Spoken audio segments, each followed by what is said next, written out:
Welcome to Divorce Diary Show. I'm Michelle Trina, the creator of Divorce Diary Show, and today I am super excited because I have a fabulous guest here with me today. She's the host of the Hilltop Show, a political comedy web series and talk show based at Georgetown University with student members from across the U.S. I found her on a hashtag of late night comedy. She does art, and she's a cartoonist, political cartoonist, and I'm just ranting now because I just love your work. Welcome, Alexandra Bowman, everybody. Oh, geez. Well, thank you so much for having me. That's my clap track. It's okay. It's better than what Wendy Williams does. So I love that you just did the Wendy Williams thing because I'm campaigning to get on the morning shows too, and I'm a big Wendy Williams fan. No, it's okay. I'm a big Wendy fan though. Aside from that, I'm trying to get my show on a morning show. I'm trying to do a divorce hot topic, and like I live for her. Yeah, today's her first episode. You know, hi, Alex. Frankly, I haven't seen much of her except for her one interview with this one celebrity who will probably come up more than once in this interview. But the laugh track and the clap track was just shockingly distracting to me. It's because of the Zoom, like there's no live audiences and it's all uncomfortable, weird pauses. Mm-hmm. I watched her interview with Seth Meyers last night and I was like, yeah, it's weird. Like, and I've been watching some late night and in the without the audience, it's so different. But before we get to that, let's talk a little bit about you. Tell everybody what you do and how old you are, which this girl is killing it. Okay. And I'm so embarrassed because I'm 38 and I do pick myself up. But no, essentially I'm 20. I am a junior at Georgetown, and last summer I had the idea, frankly, in the middle of church, but I only acted on it after church because I'm a good person. I am sorry about that sun. No, you're fine. You're totally fine. I think it's great. Sun breaking over the horizon in the background. See, the men I date like the sun to be glaring in my eyes so that they can't make eye contact with me. Oh, gotcha. I love it. Yeah, no, so I had this idea to start essentially a mini Daily Show, mini SNL Last Week Tonight combo at Georgetown. Oh my God. Fine. You're Sorry. Good. Okay, full disclosure, like I usually do all interviews and Zoom meetings in my room, but my dad is working next door, and to be like as loud and open as I need to be, I need to have space. Exactly. So damn it, Dad, and you're working. You just have to get used to the sun. I'll lean in. You're fine. I don't care if my listeners go blind. Let me tell you something. This is some good. The fact that you have started something around that is like a taken off of like the Daily Show or SNL, and you're in college, and it's so motivating for other college students to hear, because especially of the paradigm everyone's in, it's time to take action, I feel like. Oh, 100%. This is gonna work at some point, I promise. I used to say that about my marriage, okay, Alexandra, and that didn't. Okay. But this will work. Okay. Move at different angles. We'll try this. That angle is perfect. Wherever you have it is perfect. So don't worry. Okay, gotcha. It's kind of glowing in the background, but that is better than the Monty Python light rays coming over my Exactly. So go back to I'm hoping that was funny. That's never happened before in an interview or whatever. Listen, that's the reason for my show. Divorce Diary moments happen all the time. It's the things that you're like, wait, what? Like being at the grocery store and you forget to wear a bra. Oh, there's all the PTO moms. Great. Oh, jeez. Yeah, exactly. Oh, gosh. Yeah, but no, the idea was to start a mini SNL Last Week Tonight Daily Show thing for Georgetown. And what that has evolved into recently is we actually got to meet with the director of Last Week Tonight a couple weeks ago. We're putting that out on our YouTube channel this week. Great. Yeah. And we kind of had a thought that had been growing in our heads, kind of crystallized during that interview, is that we have a chance here to do something that isn't just a mere imitation of existing shows. We realize that we can actually occupy a niche that isn't yet occupied on the late night entertainment sphere, something like that. Yeah. So we want to talk about news from the perspective of young people that's important to young people, to vocalize issues and opinions that might not otherwise be heard, or to just talk about wacky news that isn't being covered anywhere else. So the goal is to not do something that Trevor Noah talked about better yesterday. You know what I mean? Right. Yes, you're right though. And that's been our goal very recently. So that's a new change. But we figured if we're going to do something, let's have it not just be a stepping stone to what we hope our careers are going to be. Let's have it be something unique in itself. So that's why and Alexandra and I, before I press record, we're talking about Gary Vaynerchuk, and that's what he says to basically do, because I live and breathe him, and he's a fellow Jersey, which is where I'm from. And he says that about finding the opportunities where there's a need for it, and also that nobody else is really doing. And then like I get fixated on that, and it's like I feel like you have to kind of find your way in, and that's worked for me in the journey. I have when I was an actor in college and after college, and then I got married and I went into education. I always found ways to find that what is everyone else not doing that should be, or where is there a lack of focus, and that's the need too. I love that. So okay, share what are the projects you're working on right now? Sure thing. So some of them are classified in that they go into some pretty sticky legal stuff with Georgetown and the CIA, but we're going to talk about that when the piece is out within. Okay, that's and so you have, okay, go ahead. And then I want to read what you have on your website, which is for 20 years old. I'm like, holy crap. You're too much. And another one is about how, we try to cover both campus news and national, international news, given that I'm wildly aware that no one outside Georgetown cares or has any right or responsibility to care about what goes on at Georgetown. Like, just having this be a satire show about the nonsense related to Georgetown students is going to be like the most entertaining thing in the world for the 5,000 of us, but for the world, worthless. So I'm interested.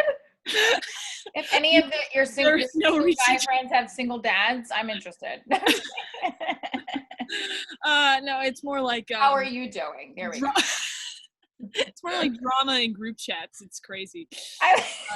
It's like, and no, trust me, it becomes the center of people's worlds at Georgetown. It can suck when it's like you're involved in it, but really it just doesn't matter, and you have to remind yourself when stuff like that happens. The real co-eds of Georgetown University. That should be a Bravo show, right? Like, yeah, well, I mean, the drama is sitcom worthy. If you were to make a show about drama relevant to 20-year-olds, it would be great. But I think this is great. Okay, so now how did you angle that to find ways to connect your what's kind of relatable to you as a college student to the outside world? Sure. Well, we did one story about this policy the university was considering called academic forgiveness, which would give. I just love that. Yeah. Which would give all freshmen the opportunity to take their classes pass-fail. And so we did a piece on that, and our take was, which frankly I disagree with, and we took the video off our channel, we did a take about a couple months ago where we said, let's not bother because there aren't enough students who need it. So that was one piece, and then we looked at how Johns Hopkins had that policy and then gotten rid of it, blah, blah, blah. So we try to, at a minimum, when it's campus-related pieces, relate it to trends in higher education around the country. So hopefully trying to be less microcosmic and relate the microcosm to the macrocosm. You're talking Gary V terms, too. I love that. Yes. I love that because I think academic forgiveness is, first of all, is relatable to my life as a 38-year-old mom, because my child's struggling with virtual learning. I'm struggling in third grade. How am I not passing third grade math? I didn't pass second grade math, and we forgot to take the library class. So where is the academic forgiveness? And I want academic forgiveness from the government too. Where is my extra $700 for homeschooling while I work? Because I think it's a good point though, because I have friends my age who have kids going into college too. You hear my shot. Because pass fail is easier and less and like overwhelming, right? But like in life, you get a pass fail too. Like you either get the job or you don't. There's no grade. So you can look at it on that angle. And then also I feel like I definitely can relate to that. And I think that those are great areas that you can touch upon. Okay, what else? What's another one? I'm interested to hear all these other topics. Sure. My vice president is obsessed with music and YouTube, in that she wants to look at how media and culture have shifted social movements over the past 60 years. And so one of the pieces we recently did that we're frankly most proud of is you might have heard recently about the hashtag Answer Us YouTube drama. Essentially, YouTube flagged a video from one of the platform's biggest, most popular creators as having violent content in it, when in reality, it was just this road rage video where a bunch of mascots dressed as SpongeBob and Disney characters were fake punching somebody, and then YouTube flagged it for obnoxious shock value violence and took it down. Meanwhile, their leading up videos were literally animals were being right. What is that? Exactly. And then they kept. Long story short, there was massive backlash from both Markiplier and the biggest people in the industry at YouTube, the corporation. And we talked about that for roughly I think it was 21 it was 21 minutes and 20 seconds, just chronicling that story and showing the takeaways and how it's important for corporate entities to engage with their community when they're making rules like this. I think that's this whole thing with stuff like that, where Facebook does stuff like that, where they put these community guidelines up. I'm not allowed to post about my business on a mommy page, but you can complain about what the town is doing about the trash on the weekends. It doesn't make sense. And it a little different than what you're saying with this YouTube video, but it's the same. But YouTube, you can keep up videos of very, very inappropriate things. Mm-hmm. And then I get a lot of trolling on my live streams. People, not a lot. I was getting a lot of weird comments about, I'm not even on Divorce Diary Show. Divorce Diary Show, I can understand where I get some creepy, hey, Oh, we get that too. And apparently that's normal. Apparently there's been an influx of creeps. Yeah, exactly. Of fake oh joy. Wink accounts. Yeah. So it's funny because sometimes they'll say love with a bunch of hearts, and other times they'll be I like that with 4 hearts. And it's I'm not sure if that's or a link to here or not. Or a link to something that goes further down. And I had that my theater company is for children, and I had that. I was what the hell? I said, thanks, YouTube. But I still love you, YouTube. If you want to hire me for a creator and pay me, it's fine. So we've publicly bashed them in now about 26 minutes of footage, and we're fine. So now, because you have so much you've done and you are doing, I want to just read what's on your website. She has served as an in-house illustrator for Georgetown University's Office of Communications. Her work was used by Georgetown on online and social media platforms to promote the school. Girl, killing, as well as university events and initiatives. Meanwhile, probably the Department of Arts can't even draw a straight line, and you're and I got this. I'm just kidding. I work for them, so I'm not going to comment. No, I'm joking. Georgetown, I love you. I can't draw a straight line. I mean, I'm a comedian, so anything I say as a comedian has no judgment by Alexandra. She did not approve my jokes. She might disagree. To be fair, the standards are weird because I bash the administration in the videos all the time, and yet I work for them and also attend their school and need the diploma from them. So that's okay. As long as you're writing in the text. I swear it's normal to for students to critique them like this. I swear it's normal and accepted. It's accepted because as long as whatever your bank provider is sending them a check, they don't care. I shouldn't say that. It's not the people. It's the system. No. Alex has illustrated. Okay, so Alex has served as a satire correspondent on the economics.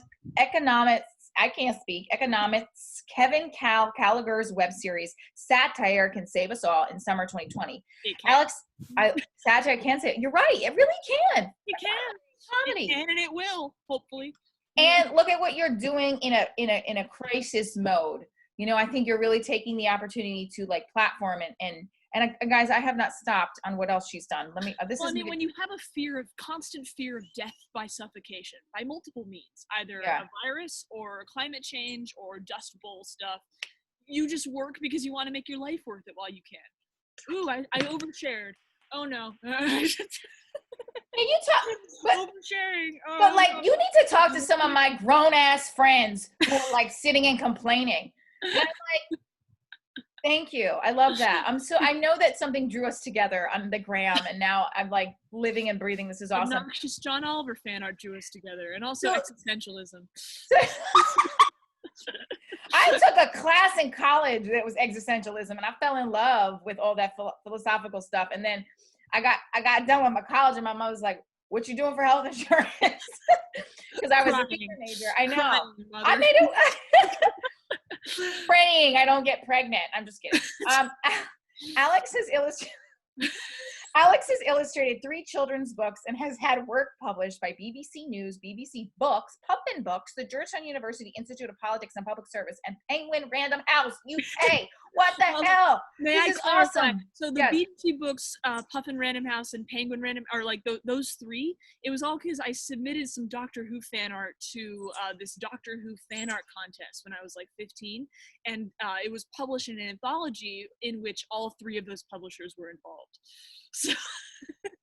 So it was one drawing. Exciting. It was one drawing, one opportunity, 3 publications. But the thing is, I think this is important for people, any field you are in, if you're, especially when I have divorcees listen to my show, or people just going through a breakup, when you put your shit out there, excuse my language, I know when you put your stuff out there, you are going to get a response. And it's not like holding on to, I'm not sure what I should do. Filtering it is important. I think that anyone in any age bracket and anything that they're going through in life, whether it's struggling through school, whether it's divorce, you put yourself out there and it can happen. Your work has been featured by a variety of groups on social media, including Disney XD and The Late Show with Stephen Colbert. Can you talk about The Late Show with Stephen Colbert and your experience with your work being on that? Sure, and so full disclosure, it was National TV Talk Show Host Day at some point last year, and I drew Steven saying "Happy TV Talk Show Host Day," tagged The Late Show, and they put it in their Instagram story. So that was fun. So I didn't work for them; it wasn't state sanctioned, but it was a really nice thing. You got highlighted, and that's awesome. And he lives like a town over from me, and I've seen him at King's, and I've put in my resume that I've worked with him because we were in the same grocery store. And we worked together with Staying Patient Online. Wow, yeah, and no, when I was at that was like 10 years ago. When I was at the BBC, the intern sitting next to me got the drift that I liked that stuff, and she said, "Oh yeah, he's my neighbor." So what? She's like, "Yeah, I see him running out in sweatpants to get his mail every day." So small world. He's a really nice dude in the area of where I live. I live in Nutley. He lives in Upper Montclair, and then everyone knows him. He's a real cool. And he actually went to the same church that I got married in. Oh, so you're Catholic? I'm Catholic. You're Catholic. Transitive property. But here's the thing: I was raised Catholic. I just believe I'm spiritual. I feel like I want my daughter to be educated in all different religions because I have. Ganesha, the remover of obstacles. It's a Buddhist. I think it's Buddhist. Someone bought me from Indonesia. And I just love anything that is spiritual and is a universal feeling of love. Because that's what I feel God is. Not to get into a deep conversation about spirituality, but it's important because my daughter's going to have her communion in a few weeks. But I'm like, I got to pay money for the classes. I go to this virtual Protestant church, and we are been having virtual communion, which is really interesting experience spiritually. It's a little bit harder to connect. What do you take? Do you pretend you got a sugar wafer? Well, they say I always wanted to do that. Get your supplies at home and work it out at home in your living room, and it's working. It's a little bit harder to concentrate when you're not in the sanctuary, but we're trying. I'm gonna share this. This is the John.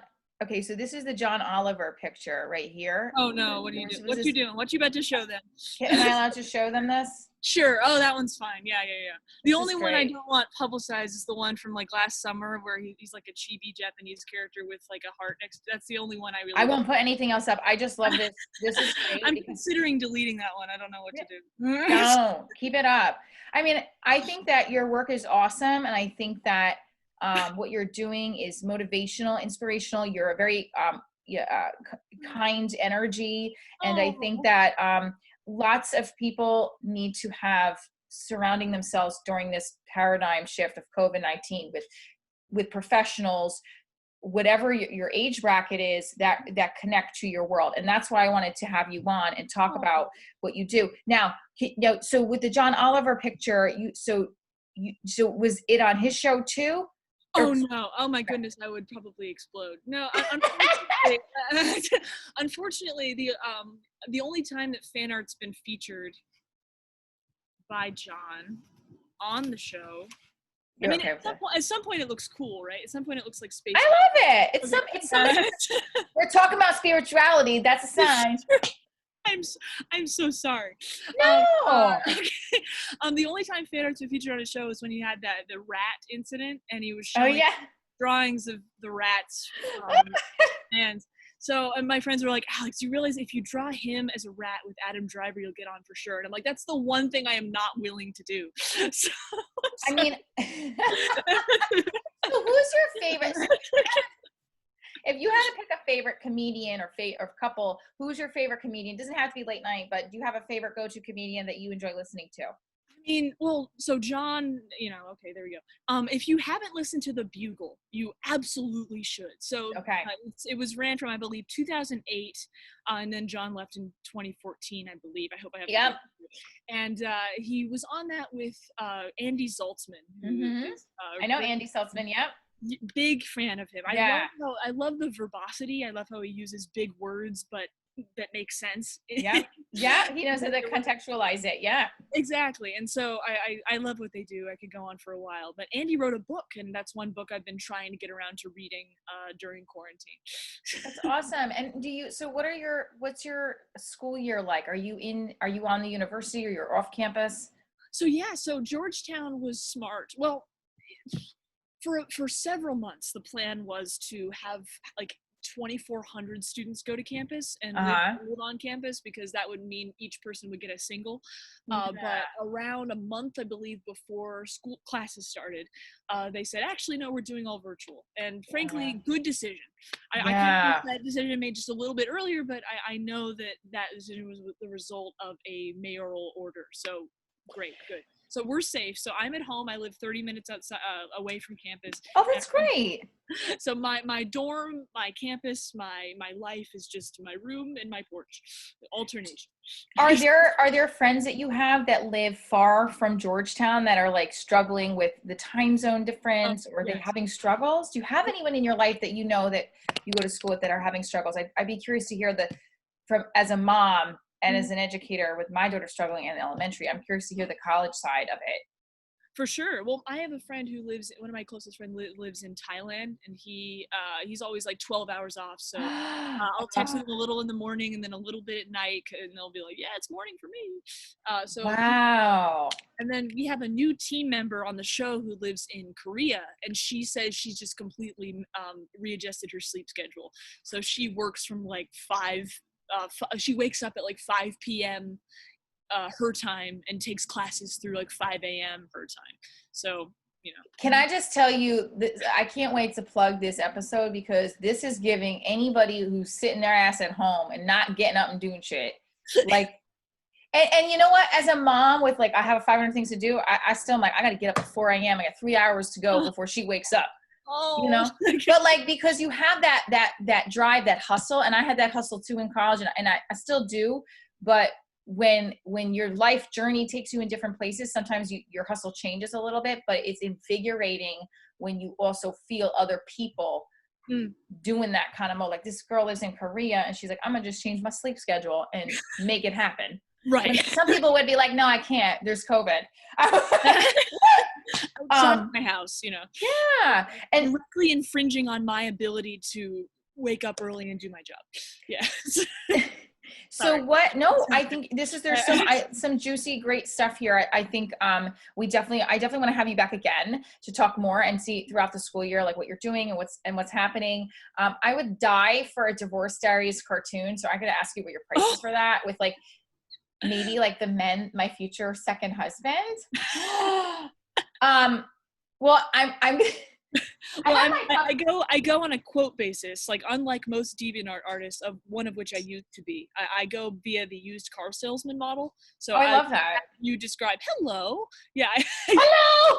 This is I'm Michelle's teaching assistant, and I perform with her for kids. I don't need anybody to draw me because I am a work of art. Is that a skirt? Yeah, it is. It's like, don't you interrupt me. It's my time. All right. That's my puppet. So I just wanted to show you. This is what. Of course. Is that for a Simpsons merch? Yeah.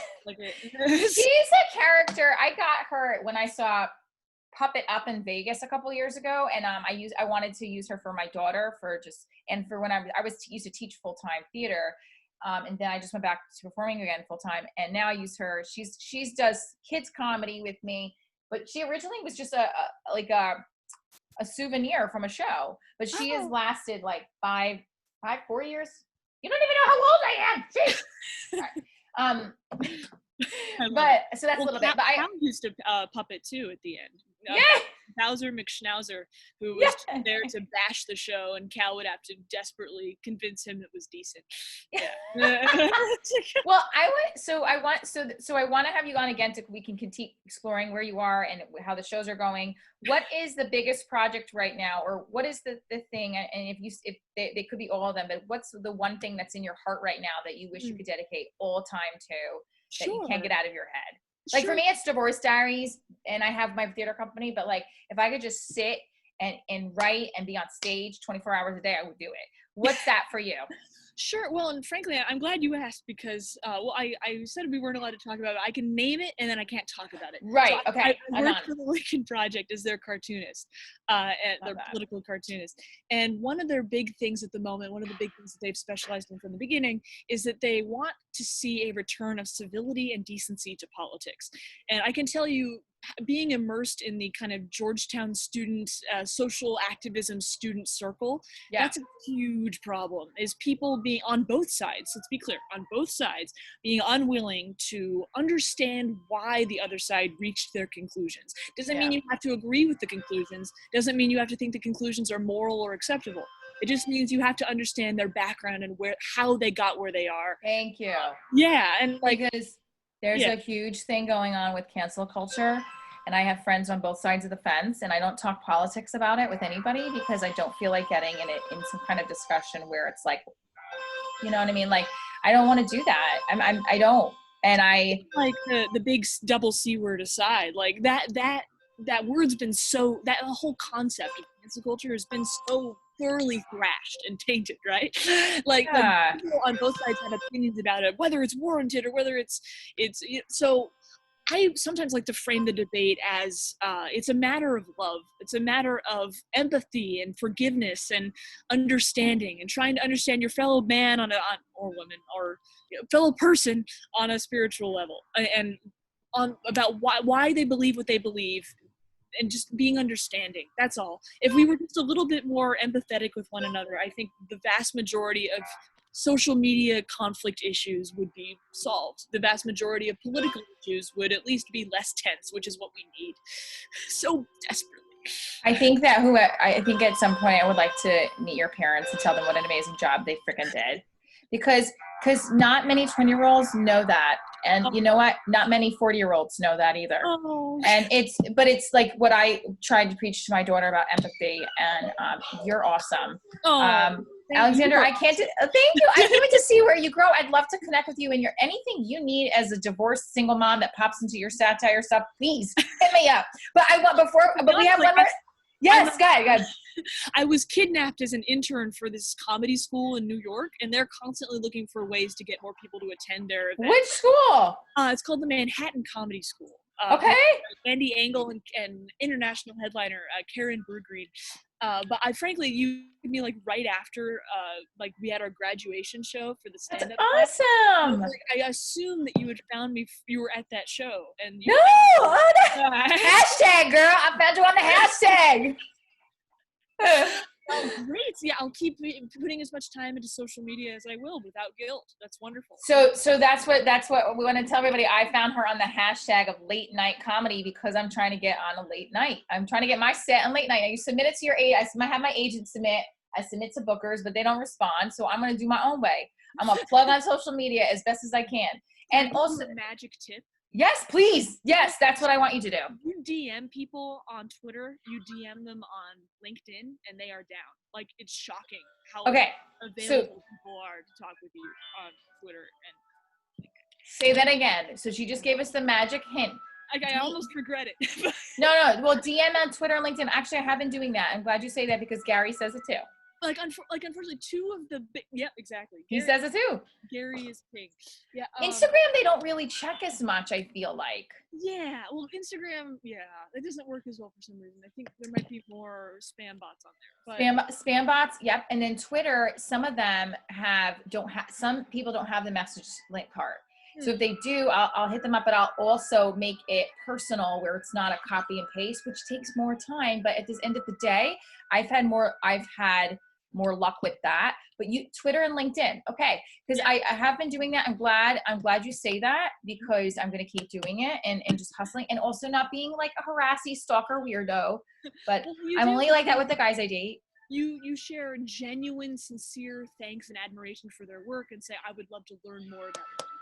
And it's not really a grift, because it's true. You love what they do. Right. It inspired you, and you want to learn from them. But no, if you DM that to people, they like two of our biggest interviews for the show, which by the way has a relatively small following. I don't like to admit it, but we're small, we're growing. But you're gonna grow, of course. No, I hope I work so hard. Two of the biggest interviews we've had thus far just came as a result of DMing or adding people, literally like at the co-writer of Animorphs, because someone on our team really wanted to talk to the co-writer of Animorphs. We were like, can we interview you? And at some point, and he's like, yeah, absolutely, send me an email, because we couldn't find his email anywhere. So we resorted to the most ratchet thing possible, and it worked. So I think you're being proactive. I think you've got the right personal motto of empathy and authenticity, and I love that. And we're gonna have her back on again. We're meaning me, myself, and I always say that even when I'm dealing with my child, I'm like, I'm the only one here. We're giving her therapy. I'm like, Mom, where's my ex-husband at? So I wanted to come to the part, I love this part of the show where I get to, you get to ask me questions, and then you get to interview one of my exes. Now, are you okay on time? Because I know we're running over the usual time frame, but I'm having so much fun talking to you. Are you okay on time? Of course, yeah. Okay. No, of course. We have a show meeting at 12:15. But we're good. We're good on that, because at 12. Yeah, we're good. Okay, so if those who are listening, I'm obviously single. Are you single? Are you dating? Are you like What are you? I am single. I have not been in a relationship. And don't be one. You are 20. You're young. You got your whole life ahead of you. I'll take your boys and cops. I'll take your word for it, unless I die of suffocation in the next month. You know? No! Got it. Here's the thing. Like, I never was in a full-blown relationship either in college or high school. I was dating. I had fun, and I don't regret that. I look back. I met my ex-husband at 23. And I thought at 23, I should be in a relationship and getting married. Right. And it wasn't like that I wanted to get married. We didn't get married until I was 20. How old was I? 27. But we were together for a long time. We got engaged. We lived together, the whole 9 yards. But then I look back, I'm like, why was I with somebody in my 20s? Because in my 30s is when I was like, what? I'm dancing up on the bar, like, I don't. And the thing is, like, even in my 30s, I'm glad I'm not with somebody now, because people grow and change so much. And we don't live in the 40s and the 50s. We have internet. We have people travel more. People have kids at an older age. Some people don't even have kids. Like, I hope that no potential people who I might be interested in dating someday see this, but like, I kind of think it might be better. I kind of think it might be better to wait just a little bit, because I'd love to encounter someone they're like fully cooked and understand themselves, like not. That's a great. I love that phrase. Not yet an adult. Like, I want them to know what they're all about and get used to college before anything happens. You know, yeah. Men in their 50s don't know what life is all about. Oh, right. Yeah, it might be. Yeah, good point. But no, I'm kidding. You know what it is? Everybody evolves. So speaking of the dating world, I've had some exes post-divorce that are some crazy loonies. And they probably think I'm a crazy loony too. Aren't they all? I mean, the thing is, so my tagline, I don't know if you saw on the thing, is I teach kids with special needs and I date men with special needs. You can laugh at that. It's supposed to be funny. I had once. The thing is, like, I'm an actual, like, I have my principal certification. I have a theater company for kids with special needs. It's the truth.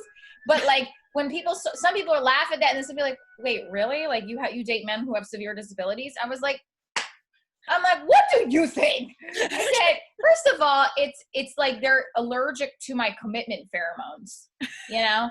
And like, so first of all, I want you to ask me 3 questions, and then you're going to interview one of my exes that I do in the show.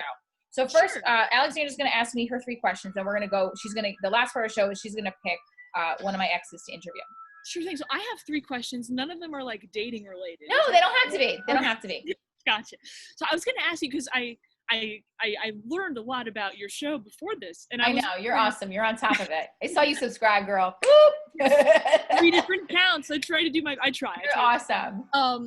Let's see. What is your favorite medium to work with on the internet as a comedian, as someone who's trying to be funny? Like, do you like using videos? Do you like using images? Do you like using just voice recordings? What do you like and why?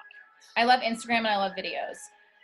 Because video and Instagram is my favorite. It's just my go-to. I look forward to kind of tapping in, and I can record myself doing a joke.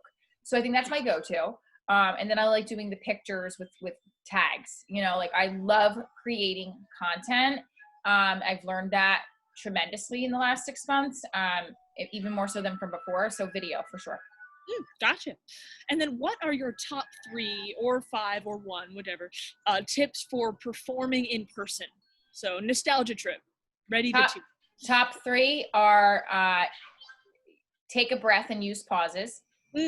Have fun. And that is such a broad thing, but like if you don't enjoy what you're doing, then this is going to suck. So smile and look around. Are you telling me to smile more as a woman? Yeah, I know. Smile, you look pretty. No, have fun. So like, meaning find something in that experience that can make you feel good. Whether it's like, oh, there's a guy here that I've been talking to, great. Or this is a crappy ass audience. I'm just gonna go for it. I'm gonna say something they wouldn't expect, right? And then the third thing is use your body. So I'm a dancer. I've been a trained dancer, and so I always use my body in my performance. And I feel like if you physicalize how you feel and the emotion you're trying to express, it comes through more to people. And those are the best things I can say. Have fun, use your body, and take pauses. Gotcha. And then for the medium of Zoom and virtual stand-up performances, how do you take that wisdom and transfer it to this new medium? So what I have taken from the Zoom shows and working virtually is taking even more pauses and allowing myself to connect more with the audience.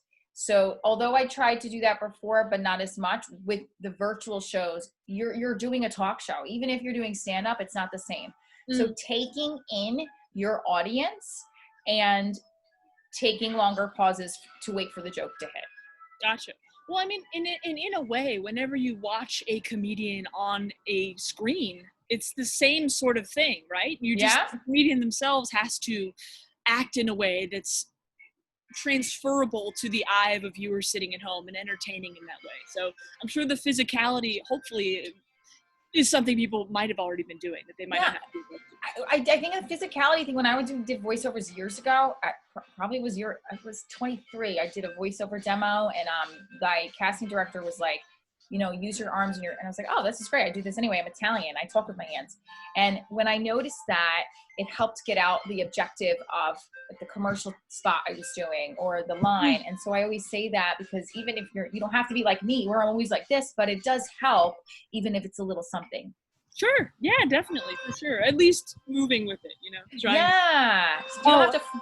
Yeah. That reminds me, just speaking of the physical thing, I got to get this out as like a public admission confession thing. So this past March, I had the chance to go to the week before quarantine hit, like 4 days before New York was put under a state of emergency.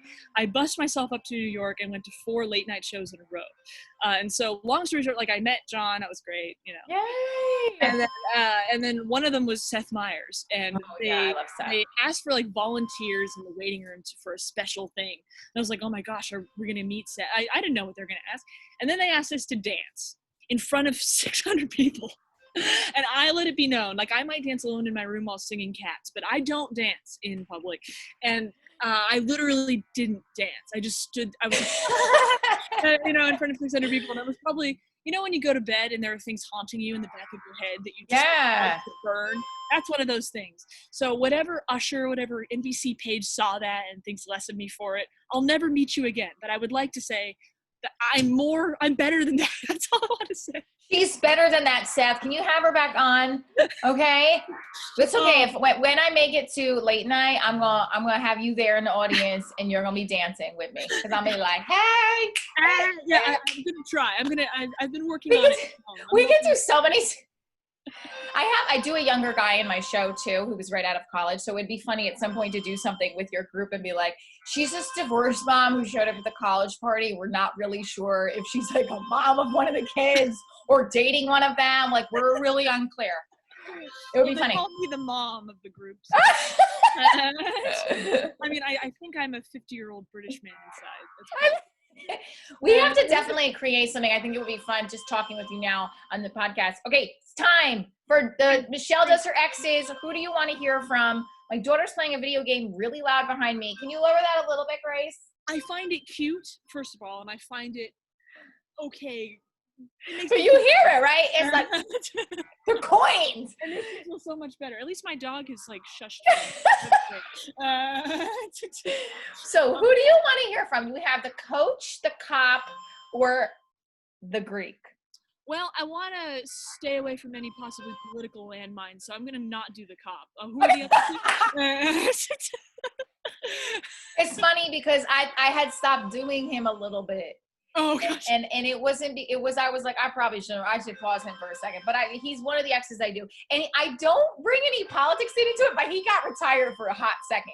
But he is one of the exes, the Greek, the cop, or the coach. So the cop is out for today. So what would you like to hear? The coach or the how about the coach? All right. Let me go get the coach.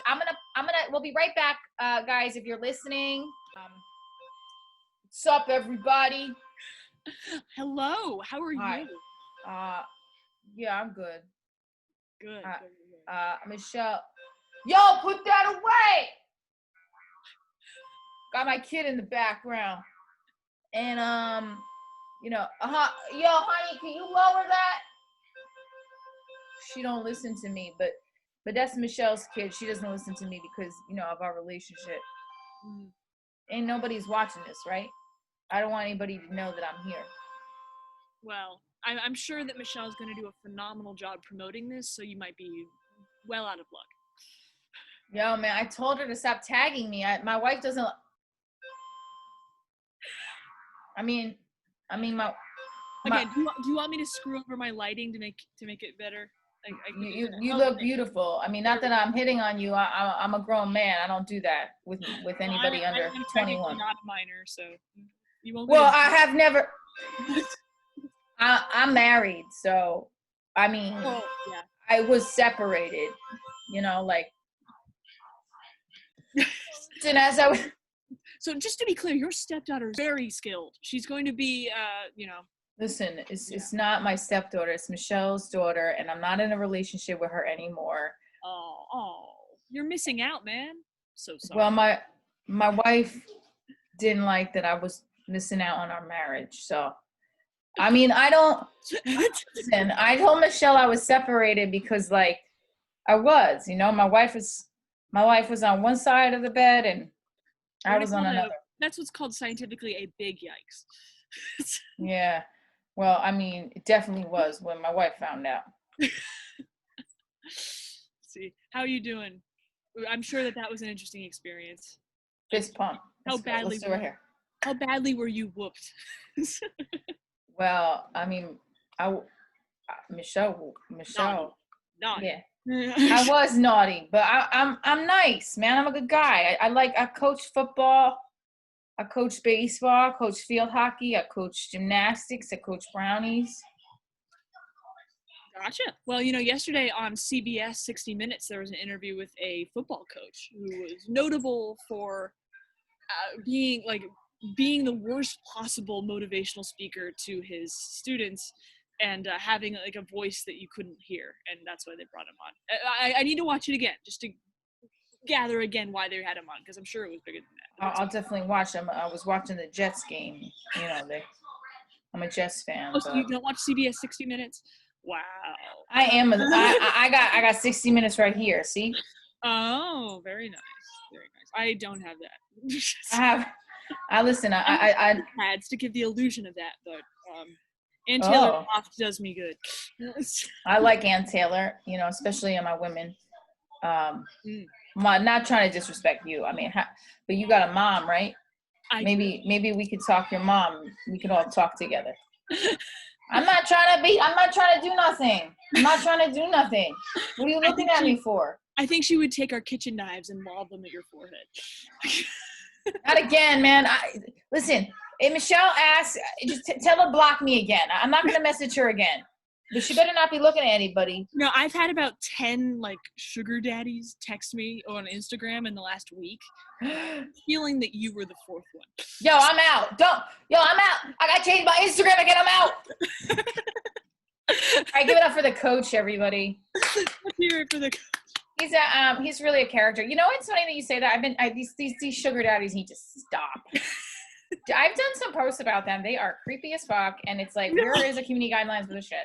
Where is it? And I keep getting harassed by some doctor in Tanzania who heals marriages and herpes apparently, because he said there was a post on I did a pitch for divorce court, and they put the same person put I got cured for herpes on the woman's divorce court post. I was like, what?